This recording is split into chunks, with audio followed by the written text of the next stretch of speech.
Finally पहली पानी पूरी vending machine Indore आ चुकी है।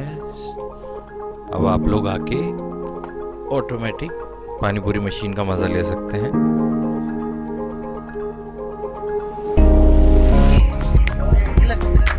क्या रखा है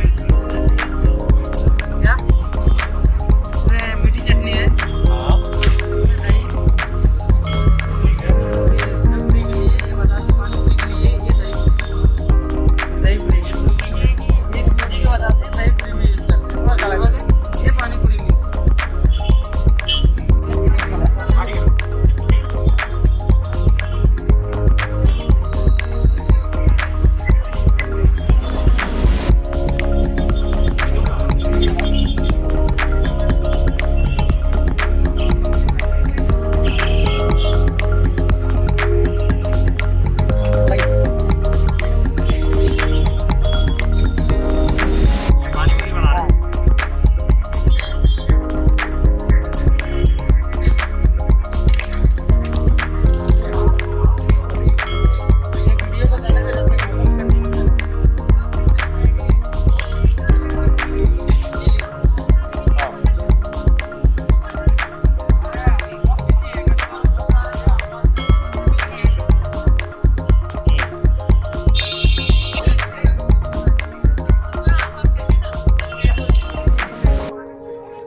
रेगुलर चालू है सिर्फ खट्टा मीठा